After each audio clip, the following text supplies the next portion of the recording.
Plus media club లోపల కొన్ని issue అయితే నడిచింది పవన్ కళ్యాణ్ మీద. ఆ ఫోటోని తీసుకొని చెప్తూ కొట్టడం కూడా నడిచింది. సో అసలు మీరు దాని గురించి ఏం చెప్పాలనుకుంటున్నారు సార్? ప్రతి పోరంబోకు ఇక్కడ ప్లస్ డబ్బు ఉంది కదా అని చెప్పి వెళ్ళి ఉచితంగా మీటింగ్లు పెట్టేసి ఇష్టానుసారంగా మాట్లాడి సమాజం తలదించుకునేలాగా మాట్లాడుతున్నారు, ప్రవర్తిస్తున్నారు. వాస్తవంగా సంబంధం లేని వ్యవహారాలు, సంబంధం లేని విషయాలు తీసుకొచ్చి ఎవరినెవరినో ఇష్టానుసారంగా బూతులు మాట్లాడుతున్నారు. అసలు జరిగింది ఏంటి, జరుగుతుందేంటి? జరిగినటువంటి ఆ విషయం పైన వారు క్లారిటీగా ఉన్నారు. పవన్ కళ్యాణ్ గారిని ప్రొఫెసర్ నాగేశ్వర్, పవన్ కళ్యాణ్, నాదెండ్ల మనోహర్ అక్కడ అమిత్ షా దగ్గరికి వెళ్ళి జగన్మోహన్ రెడ్డిని జైల్లో వేయండి అని చెప్పి అన్నాడట. అన్నప్పుడు లేదు జగనే నీకు ఎప్పటికైనా శాశ్వత మిత్రుడు అవుతాడు, చంద్రబాబు నాయుడు అవ్వడు అనేసేసి ఏదో చెప్పినట్టు ప్రాపకాండ సృష్టించి ప్రొఫెసర్ నాగేశ్వరరావు మీడియాలో మాట్లాడాడు. అది తప్పు అని చెప్పి జనసేన టీం అంతా కూడా ఖండిస్తే క్షమాపణ కూడా చెప్పాడు. తర్వాత కేసులు పడితే పవన్ కళ్యాణ్ గారు కూడా కేసులు ఏమొద్దు తీసేయండి, ఆయన ఏదో పెద్దోడు మొండోడు ఏదో మాట్లాడాడు, వదిలేద్దాం సరదాగా వదిలేస్తే మరి ఏమనుకున్నారో రౌండ్ టేబుల్ సమావేశం పెట్టి ఇష్టానుసారంగా ఆంధ్ర వాళ్ళని, ఆంధ్ర నాయకుల్ని, అలాగే సినిమా వాళ్ళని, సినిమాలో పనిచేస్తున్నటువంటి పెద్ద పెద్ద ఆర్టిస్టులని కూడా ఉచ్చనీచాలు లేకుండా అసలు ఎలాంటి ఇది లేకుండా మాట్లాడి బూతులు తిట్టారు.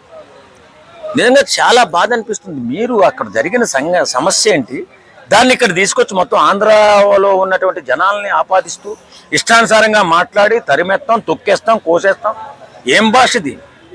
ఇలాంటి మాటలు మాట్లాడడానిక మీకు జర్నలిస్ట్ అనేటటువంటి అవకాశం వచ్చింది? ఇలాంటి భావజాలంతో బతకడానిక మీరు జర్నలిస్టుగా మారింది? ఇలాంటి నీచ సంస్కృతి సంస్కారాన్ని విడిచిపెట్టి మానవులుగా, మనుషులుగా బతకండి అని చెప్పి కోరుకుంటున్నాం. అలాగే ఆ రోజు జరిగినటువంటి సంఘటన సభ్య సమాజం తలదించుకునేలాగా మనిషి అనేవాడు ఎవడు కూడా ఇది కరెక్ట్ అని చెప్పే విధంగా లేదు. అది నిజంగా ఎక్కడో ఏదో జరిగితే సినిమా వాళ్ళ దగ్గరికి వచ్చాడు ఒక వృద్ధ జర్నలిస్టు, 70 సంవత్సరాలు ఉంటాయి అతనికి, రేపమ్మపో పాడెక్కుతాడు, ఆ కుక్కలు పీక్కుంటాయి. కానీ ఆడి శరీరాన్ని ఎంత నీచంగా మాట్లాడాడంటే, ఎంత దౌర్భాగ్యంగా మాట్లాడాడంటే, లక్షల మంది కుటుంబీకులు, నేను ఒక general secretary Telangana movie TV artist, నేను నా కుటుంబీకులను లక్షలాది మంది ఇక్కడ బ్రతుకుతుంటే, లక్షలాది మంది ఎంతో గౌరవంగా బతుకుతున్నాం మన హైదరాబాద్లో. ఇలాంటి వాళ్ళందరినీ కూడా ఎంతమంది గొప్ప గొప్ప వ్యక్తులు వేళ సినిమా ఇండస్ట్రీలో ఉన్నారు.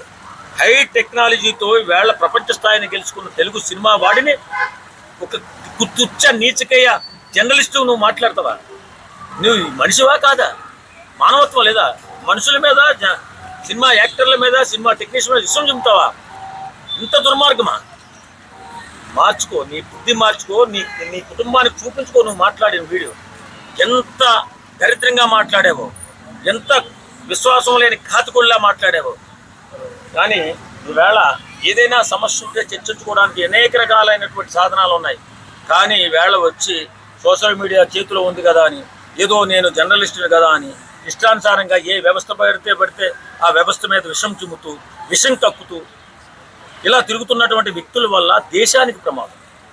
దేశానికి ఎందుకు ప్రమాదం అంటున్నానంటే, ఏదైనా ఒక వ్యవస్థ కానీ సంస్థ కానీ డెవలప్మెంట్లో ఉంటేనే దేశం కూడా అభివృద్ధి చెందేది. ఇలా సినిమా ఇండస్ట్రీని తక్కువ చేసి మాట్లాడిన ఈ దుర్మార్గుడు ఎవడైతే జర్నలిస్ట్ అని చెప్పుకున్నటువంటి ఆ 70 సంవత్సరాల వృద్ధ జర్నలిస్టు, నీకు బుద్ధి జ్ఞానం ఉంటే నువ్వు అన్నం తినేవాడు అయితే క్షమాపణ చెప్పు. ఇక్కడ చాలామంది మేధావులు ఉన్నారు సినిమా ఇండస్ట్రీలో, ఎంతో చదువుకున్న వాళ్ళు ఉన్నారు, హై టెక్నీషియన్స్ ఉన్నారు. ఇంత గొప్ప మేధావులు ఉన్న సినిమా ఇండస్ట్రీని అంత నీచంగా తక్కువ చేసి మాట్లాడతావా? నీ కుటుంబం లేదా? నీ కుటుంబంలో విలువలు లేవా? మా కుటుంబాల్లో మాకు విలువలు ఉన్నాయి. కొన్ని లక్షల మంది ఉన్నాం హైదరాబాద్లో, లక్షల కుటుంబాలు ఉన్నాయి. బుద్ధి తెచ్చుకుని ఆ విధవ రజాకారు మనస్తత్వం నుంచి బయటపడు. వాళ్ళు వదిలిన శ్వాస ఇంకా పీలుస్తున్నట్టున్నావు. ఇది రజాకారు కాదు, ఇది తుర్కిస్తాన్ కాదు, ఇది తెలంగాణ, భారతదేశంలో ఒక భాగం. ఇది గుర్తుపెట్టుకుని మాట్లాడితే ఒళ్ళు దగ్గర పెట్టుకుని మాట్లాడాలి, లేకపోతే చచ్చిన తర్వాత కూడా నీ శవాన్ని కుక్కలు బిక్కుతుంటాయి.